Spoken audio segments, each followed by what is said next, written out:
Atención, en Blue Radio habla a esta hora Deyanira Gómez, médica, la esposa de Juan Guillermo Monsalve, exintegrante de las autodefensas, que ha sido testigo crucial sobre los supuestos vínculos del expresidente Álvaro Uribe y de su hermano Santiago Uribe con las autodefensas.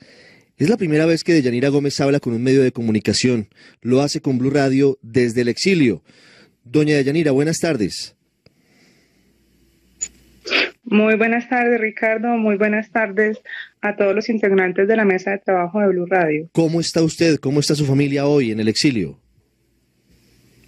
Pues tratando de iniciar una nueva vida, a diferencia de muchos comentarios no ayudados por terceros, sino por nuestro propio esfuerzo y teniendo en cuenta siempre la seguridad de mis hijos, que se fue deteriorando al paso del tiempo en Colombia.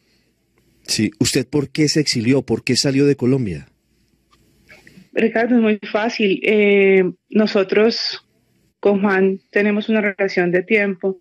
A medida que después del 16 de febrero las cosas cambiaron mucho cuando la Corte determina que va a abrir investigación para el señor Álvaro Uribe Vélez y se ven una serie de situaciones que buscan presionar a Juan para que Juan cambie esa declaración que tiene, haga una retractación de su versión, y comenzamos a darnos cuenta que hay seguimientos. Yo era una persona normal, una médica normal en Colombia, tenía un lugar de trabajo, desplazamientos a mi lugar de trabajo, nada diferente que una vida cotidiana, y nos damos cuenta que comienzan a haber seguimientos, tengo un esquema de seguridad posterior a unos eventos que se presentó con una reunión que tuve con uno de los abogados del señor Álvaro Uribe Vélez, y al poco tiempo de que hicimos esa reunión tengo un primer hostigamiento en una camioneta blindada. Sí. Después de eso me doy cuenta que hay seguimientos que nos reportan mi esquema de seguridad. Entonces nos damos cuenta que algo está pasando, sí, algo está interviniendo en ese momento para mi seguridad, y una cantidad de seguimientos, una cantidad de cosas que nos fueron marcando día a día, y me doy cuenta que definitivamente no podríamos seguir en el país y que ya la vida de mis hijos como la mía estaba en riesgo, ¿no? Sí. ¿Qué cambió desde el 16 de febrero, según dice usted? ¿Cómo cambió su vida? ¿Cómo cambiaron sus rutinas? ¿Qué fue lo que pasó? Pues, Ricardo, nosotros después del 16 de febrero hay un acercamiento de un abogado del doctor Álvaro Uribe Vélez. Él va a la cárcel Picota, busca a Juan en 2 ocasiones, el 21 y 22 de febrero. El 22 de febrero Juan está también con otro detenido más o preso más, que es el señor Pardo Hacher. Este señor se encuentra también en el mismo patio donde Juan ha estado, y este señor bajo una cantidad de intermediaciones y de sentir la presión hacia Juan, le dice: mire, yo necesito que usted haga eso, necesito que usted cambie su versión, mire, si usted no cambia la versión, usted va a tener problemas, Uribe es Dios en la tierra y lo que diga Uribe se va a hacer, y Uribe va para el poder, y si Uribe sube al poder, usted se va a joder. Entonces cambie, reciba a este señor. Y Juan, el día que se encontró con el señor Cadena, también recibió a nuestro abogado de confianza, y en ese momento Cadena entró a verse con Pardo Hacher. Y él ve a Juan y le dice a Juan: mire, yo necesito que usted me colabore, que usted cambie esto, mire, ya está acá el documento, si quiere firmémoslo, rompamos el hielo, que realmente existe una grabación, que no intervino ningún medio extranjero, ni ningún medio de los que han dicho, que los medios de Inglaterra, que la DEA, no sé qué más se podrían inventar, que le llegó un reloj a Juan. No, eso es mentira, eso sí lo hicimos nosotros mismos. ¿Por qué lo hicimos? Porque sabíamos que tenemos que tener pruebas, y teníamos que tener pruebas reales, porque solamente la palabra, como lo dijo, de un preso, de un delincuente, como lo dicen los abogados del señor Uribe, no era suficiente. Sí. Entonces por eso se grabó, por eso se hizo todo lo que tuvieron esas pruebas fílmicas, para mostrarlas y que se dieran cuenta que nosotros estábamos actuando de buena fe, que nosotros estábamos haciendo las cosas correctas y que ellos estaban yendo a presionar a Juan. Después de eso, Juan no les acepta firmarles el documento. De hecho, le dice al señor Diego Cadena que él no va a cambiar ese documento porque su condena puede subirse de 8 a 12 años y que puede ser igual que la del violador de la niña Juliana Zamboní. Sí. Y él le dice que no hay ningún problema, que mire, que todo en el camino, que ese señor tiene muchísimas personas y puede influenciar para que él salga rápido, habla sobre le dicen lo de la JEP. De hecho, mi abogado le dice, lo único que necesita realmente Juan es un ingeniero para que abra un túnel y se pueda volar. Sí. Porque realmente eso no lo va a sacar de acá. Él le dice que no, que todo se puede arreglar, que una revisión, el abogado le dice que una revisión en el caso de Juan no va, el abogado de nosotros, y él le dice, mire, simplemente lo que yo necesito, y con un vocabulario grueso le dice, que firme este hijo de puta documento, que yo ya tengo 3 en el carro, y ya. Juan no se lo quiso firmar, él sale sin el documento, y siguen las presiones del señor Pardo. Juan en ese momento se encontraba, había pasado de un patio del Paz B, donde él había sido recluido desde que tuvo el intento de homicidio, de homicidio para él en la cárcel de Cómbita, cuando lo apuñalaron en la cárcel de Cómbita, y después en ese mismo patio quedó recluido cuando lo intentaron envenenar con un veneno para ratas. En ese lugar él estuvo por un tiempo, de ahí ya lo pasan para un patio que se llama Arón, en el patio de los extraditables, sí. Y en ese patio Juan no volvió a recibir ningún alimento porque en los patios anteriores él manipulaba su alimento, lo preparaba y no lo recibía de terceros. Doña Yanira, quiero hacer aquí una pausa porque creo que es muy importante ir por partes. Le ruego que seamos concretos sobre los temas. Señor. Vamos con pregunta y respuesta para poder trabajar de una manera mucho más fácil para la comprensión de los oyentes, ¿le parece? Ok.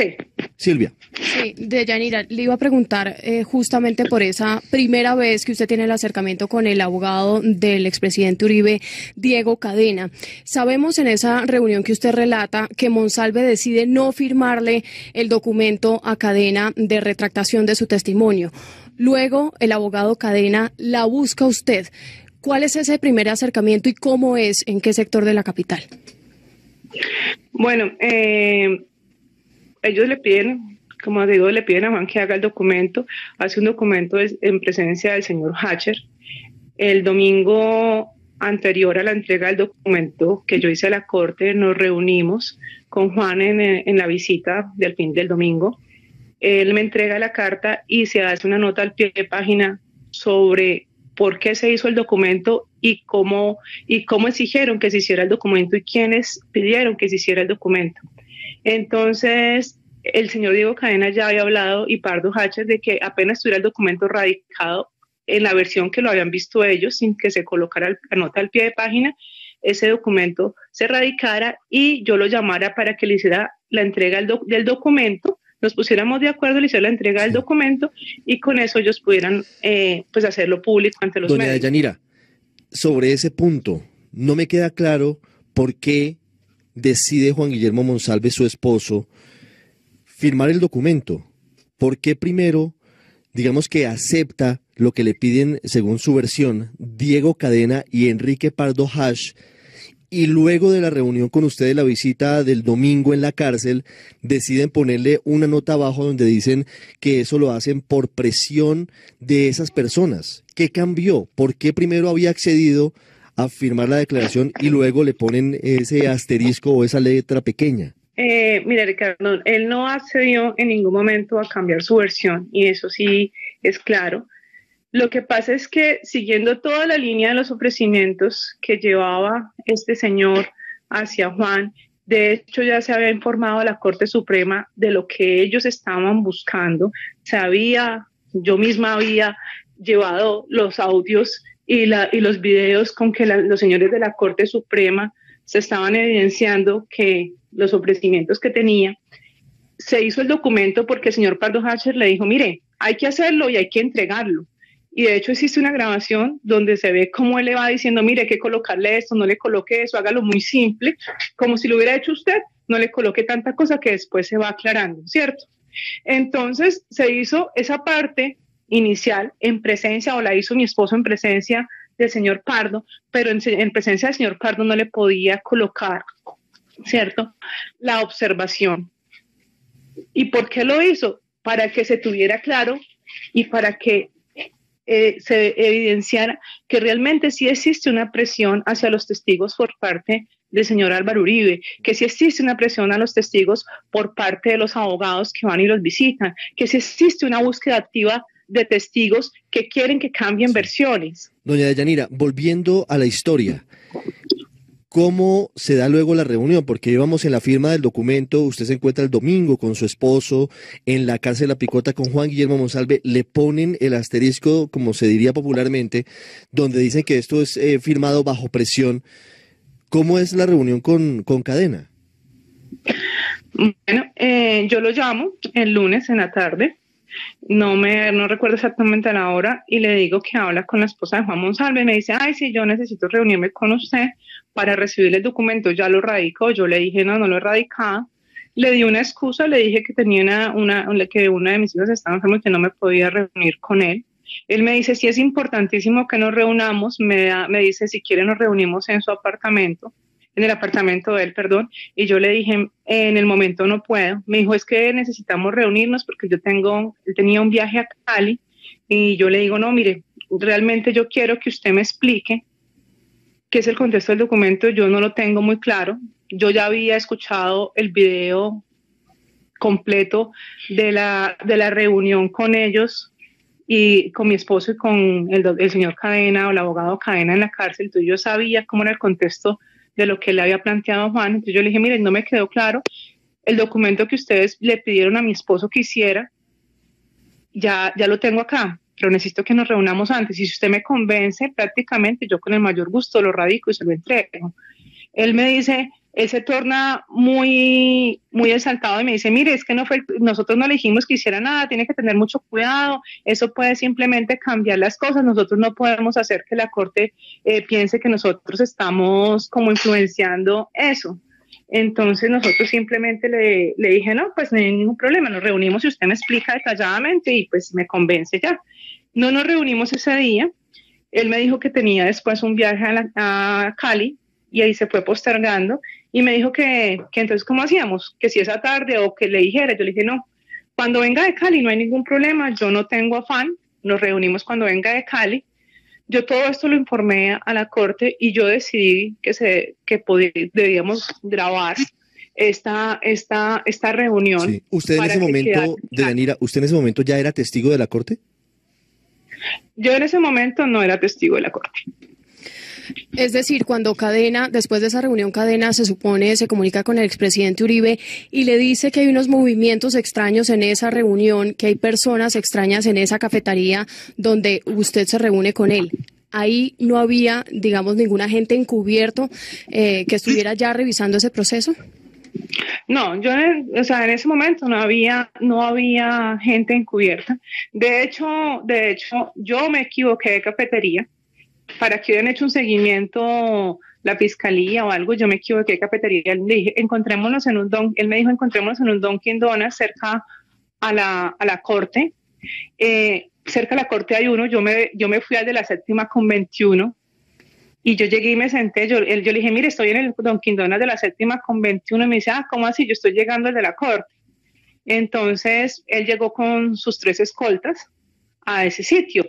Habían personas y de hecho él se tornó bastante agresivo con una persona que estaba cerca de la mesa de nosotros, un señor que no lo conocía, y el señor estaba tomando algo y tenía el celular en la mano, estaba escribiendo, y él le dice, mire hermano, si usted quiere grabar, grabe, por mí no hay ningún problema, grabe lo que usted quiera. Y el señor le dijo, venga, yo no lo estoy grabando a ¿usted qué le pasa? Y ya el señor no le puso más cuidado, pero no había gente por ese momento por parte de la fiscalía ni por parte de ningún ente judicial que no estuviera haciendo un seguimiento. Sí, ¿y qué pasó en esa reunión? Porque Diego Cadena, según se ha podido conocer, cambia su actitud o cambia la forma en la que habla con usted previendo que lo estaban grabando? Bueno, también hay algo que quiero aclarar antes de eso. Esa grabación que el señor Diego Cadena hace, yo ya la escuché en los medios y es una grabación que está editada. Tiene mucha edición porque solamente se escucha al señor Diego Cadena cuando hace sus intervenciones y no se escucha muy claramente las mías. Él llega a ese sitio, se presenta, me dice, soy el abogado Diego Cadena, soy el abogado del presidente Álvaro Uribe y vengo para que hablemos de la retractación que su esposo va a hacer. Y me explica que en el caso de Juan simplemente lo que se puede hacer es una revisión del proceso, que el doctor Álvaro Uribe pues quiere ofrecerle a este buen hombre ya que se quiere retractar y por medio de él la ayuda de la retractación, la ayuda de la revisión del proceso sin que se hayan honorarios, que como ayuda pues ya que se quiere retratar y que eso el doctor Uribe lo tiene claro, que lo tiene claro él y que lo hacen con mucho gusto y que Juan le había expresado a él en tono muy bajo que lo ayudara, que él se quería retratar, que estaba muy arrepentido y que necesitaba mucha colaboración y que el presidente Uribe le había dicho que sí, que no había ningún problema, que todo lo pasara por escrito para que quedara claro. Esa fue la parte inicial de la conversación. Sí. Posterior a esto, yo lo dejo que él hable y me diga todo lo que él piensa. Yo le digo, mire... Deyanira, perdóneme, ¿usted lo estaba grabando? Sí, existe la grabación y esa grabación está en poder de la Corte Suprema.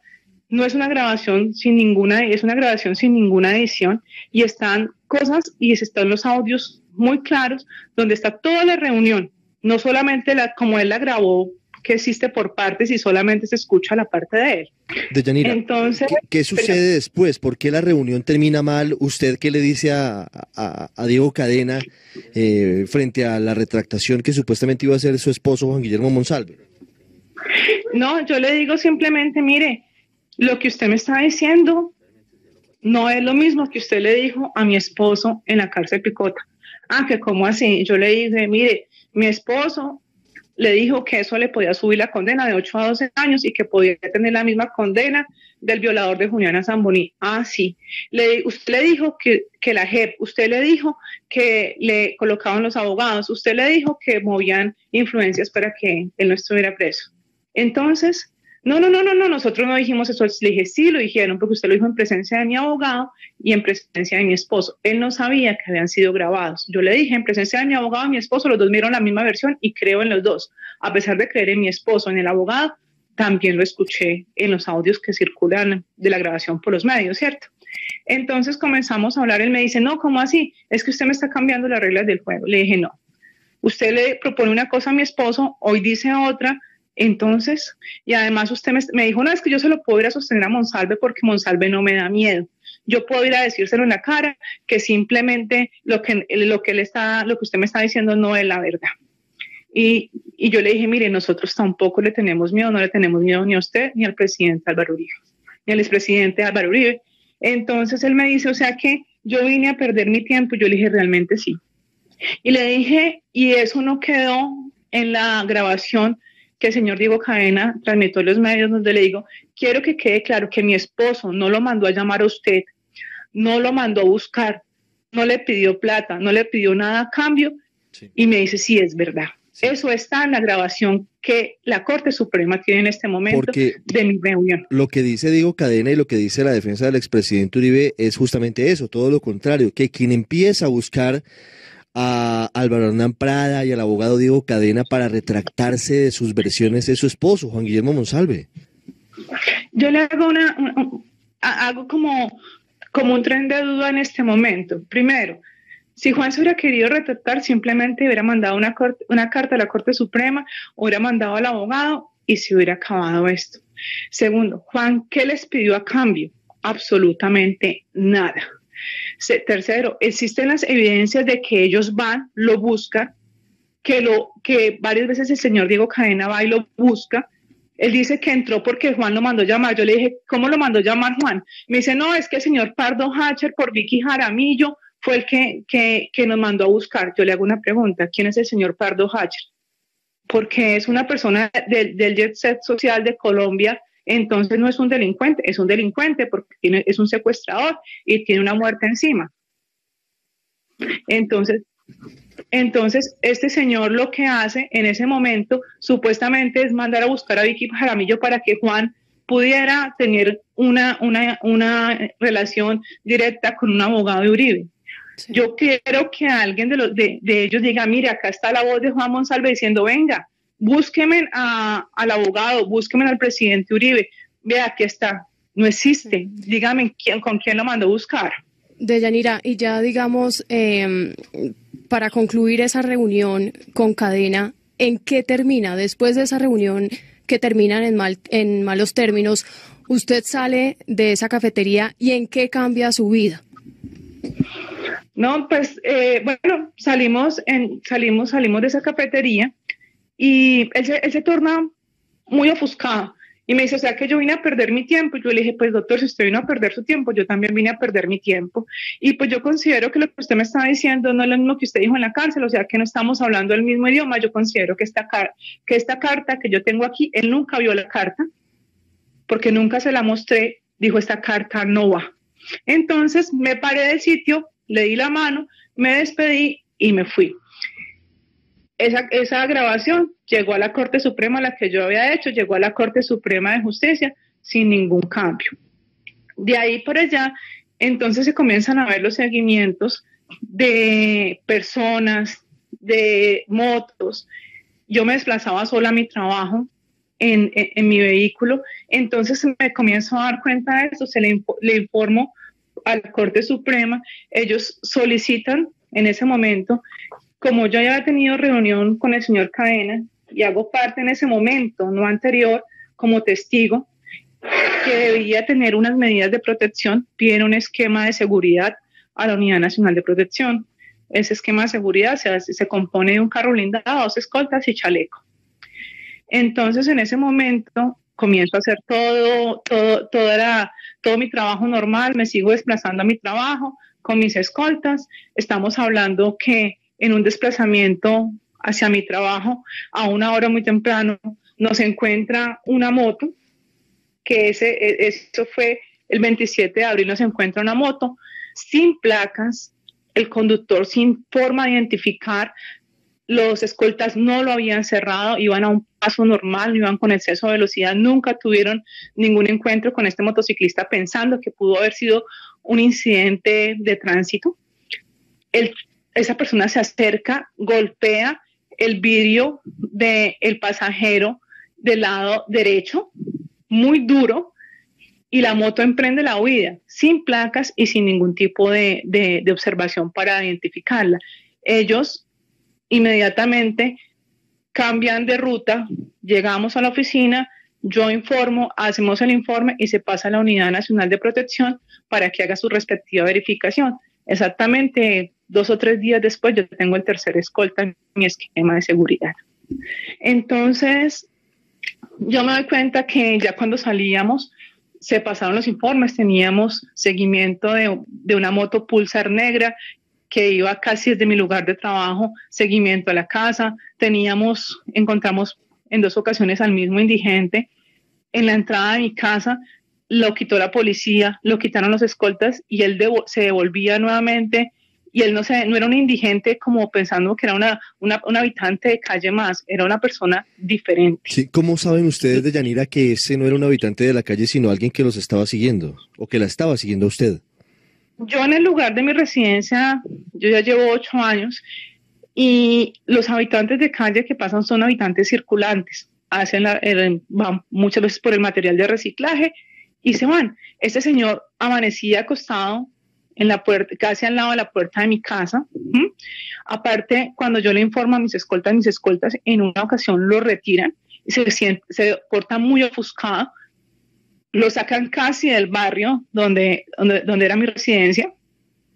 Y estamos hablando que 40 minutos después llegó a mi casa alguien de mi familia. Cuando miró la puerta, estaba sentado frente a un poste que quedaba hacia mi casa, mirando hacia mi casa. Cuando él se percata de que los vemos, se vuelve y se va. Al otro día está ahí, amanece ahí, pero no amanece como todos los indigentes acostado, tapado con su cobijita, no. Amanece vigilante hacia mi casa. Entonces, Yanira, ¿usted tiene pruebas de eso? ¿Usted alcanzó a tomarle una foto, hacerle un video a esa persona? No, no hay fotos, no hay videos, pero sí existe en ese momento todo lo que los escoltas de la Unidad Nacional pasaron directamente a sus jefes o hicieron el reporte directamente a la unidad. Deyanira, ¿quién está detrás de esto? ¿Quién cree que está detrás de esos seguimientos y de esas intimidaciones a usted y a su familia? Mire, yo soy, teniendo en cuenta todo lo que les he contado anterior, yo creo que o sea, sería inequívoco decir que esto viene del expresidente Álvaro Uribe, porque para todos es muy claro que Juan es pieza clave en el proceso de él, y que si fueron capaces de ir a buscarlo, fueron capaces de hacer una presión, fueron capaces de utilizar tantas cosas, son capaces de cualquier evento. Y se lo dijo el señor Hatcher a Juan: usted puede tener todo o como puede perder nada, porque Uribe es Dios en la tierra. Esa afirmación es muy delicada, Deyanira. ¿Usted tiene pruebas de que el expresidente Uribe estaría detrás de esto? No, por eso le digo, puede ser que el expresidente Uribe tenga que ver, porque es muy difícil que de un día para otro de mi trabajo decidan sacarme y después saquen un comunicado totalmente diferente a la carta inicial. Es muy diferente, es muy difícil que después de que, sin tener ningún problema... Ahora que usted pone el tema, ¿qué razón le dieron en su trabajo de por qué la despedían? Silvia, fue algo que no lo teníamos, no habían sacado a nadie de Comeva para ese tiempo. El 2 de mayo llego, me presento a mi trabajo normal, me llama mi jefe con el jefe de recursos humanos y me dice: mira, Deja, qué pena contigo, pidieron cancelación de tu contrato de forma unilateral, ya que posiblemente hay algo de reestructuración, no sabemos, no tenemos queja tuya, has sido súper buena empleada, no sabemos, pero pues hizo la cancelación, no hay ningún problema, te vamos a hacer la indemnización correspondiente, te vas por la puerta delantera, no te vas con problemas, y súper bien. Yo le dije: bueno, pues si hay la cancelación, no hay nada más que hacer. Eso fue 6 días después del primer hostigamiento. Sí. Después de eso, yo salgo, y si tú miras, existe en toda la parte de redes de empleo en Colombia una solicitud para auditor médico como al mes. Entonces se ve una reestructuración porque la contratación nueva. Y después de eso, un noticiero en Colombia hace una investigación y me doy cuenta que Comeva Medicina Prepagada pasa un comunicado de prensa y dice que me están sacando, que porque no soy productiva y tengo mal ambiente laboral. No existe queja de ninguno de mis compañeros hacia mí. Mi hoja de vida laboral es totalmente limpia. No tenían por qué sacarme. Entonces, cuando no tengo pie para que me saquen, soy productiva, tengo un buen ambiente de trabajo, no entiendo de dónde Comeva toma esa determinación y después lo saca a los medios, ¿no? Sí. Deyanira, ¿por qué decide irse del país? ¿Cuál es el detonante para que usted salga de Colombia con sus hijos? ¿Cuál es el detonante? El día anterior a que yo viajara, mi número telefónico en Colombia, nadie lo tenía. Yo estoy haciendo un proceso con una de las propiedades que yo tengo, y en ese proceso coloco el teléfono de mi hermana y le escribe una persona al WhatsApp de mi hermana que le dice: hablo con la señora Deyanira. Ella le dice: no, usted llama por la casa, y llega y dice: no, es que la estoy necesitando a ella para darle una razón. Y es urgente, no se preocupe, que no es nada malo. Ella le dice: vea, dígame qué es, si es por la casa hablamos, o dígame qué necesita. Esa persona cambia inmediatamente, el perfil de esa persona es un perfil fúnebre que dice: en paz descanse. Mi hermana, cuando yo salgo, esa fue la última vez que yo fui a visitar a mi esposo, cuando yo salgo de la cárcel, mi hermana me llama muy consternada y me dice: mire lo que está pasando. Ese teléfono no era de ningún conocido, esa persona no volvió a escribir, esa persona que supuestamente me estaba buscando para darme una razón muy urgente. y tenía ese tipo de perfil, no se identificó nunca. Yo le escribí a esa persona, le dije, mire, yo soy Deyanira Gómez, ¿qué necesita? Y la persona inmediatamente bloqueó el número con que yo le estaba escribiendo. Entonces, inmediatamente yo me di cuenta que realmente sí existen seguimientos, que la vida de mis hijos corría peligro, que mis hijos no tenían que ser culpables en ninguna forma de ese tipo de problemas y tener que estar en un carro blindado casi todos los días, tener problemas de seguridad, tener miedo de salir a la calle, no poder estar en una vida normal como la de los niños de Colombia. Deyanira, quiero hacer una última pregunta. No sé, seguramente usted vio el mensaje en Twitter que escribió ayer el expresidente Álvaro Uribe, luego de la columna que publicó en la revista Semana el periodista Daniel Coronel, hablando de su caso específico y hablando un poco de esto que usted nos cuenta sobre los seguimientos y lo que pasó con usted antes de salir de Colombia. Escribe el expresidente Uribe lo siguiente: con la acusación del escritor puede haber mérito para investigarme por amenazar, lograr que la sacaran del cargo, pero debe estar feliz en el extranjero protegida por una ONG ideológica. Les basta acusarme para que los pongan en el extranjero. ¿Tiene algún comentario sobre ese mensaje del expresidente Uribe, que no la menciona, pero pareciera tener algún tipo de relación con la columna de Coronel? Yo creo que sí, y yo miraba, ayer que leía la columna de Daniel Coronel, miraba las pruebas que había colocado y eso me llamó mucho la atención, porque si soy un peligro para ellos, si realmente él le pretendía buscar quién era yo, dónde trabajaba, no era porque de pronto tuviera buscar algún nexo conmigo. Entonces me causa mucho cuidado. Segundo, realmente sí me despidieron. Sí. Ya no tenía trabajo y realmente sí tuve un seguimiento muy estrecho me imagino, por personas del bajo mundo en ese momento, para buscar de pronto que yo tuviera algún desliz y me pudieran hacer algo o pudieran hacerle algo a alguno de mis hijos. Sí.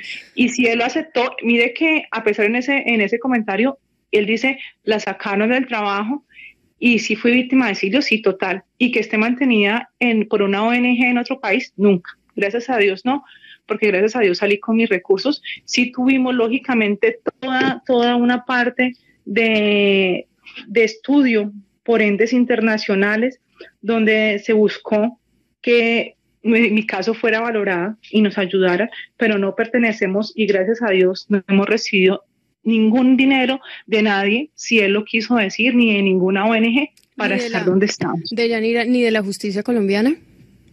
No tuvimos dinero de ningún ente, ni de justicia colombiana, llámese Fiscalía, llámese Corte Suprema de Justicia, ninguno de ellos nos apoyó económicamente para estar donde estamos. Salimos por nuestros propios medios, salí con mis 2 hijos por un aeropuerto de Colombia para estar en el sitio donde estoy.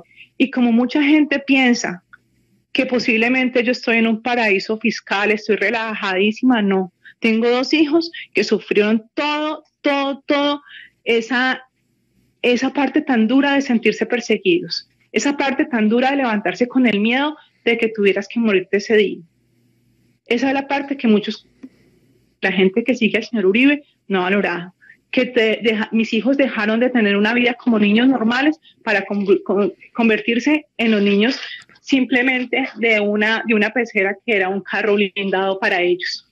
Entonces, por esa causa salimos. Y nunca, en este momento lo puedo decir, recibimos dinero de nadie, ni tuvimos ninguna compra, ni fuimos víctimas de compra de testigos, como muchos lo quieren hacer, o que se nos cayó el teatro, como muchos lo escriben en los medios, y por esa causa fue que yo me fui. No, soy profesional, soy médica, gracias a Dios, con una vida intachable.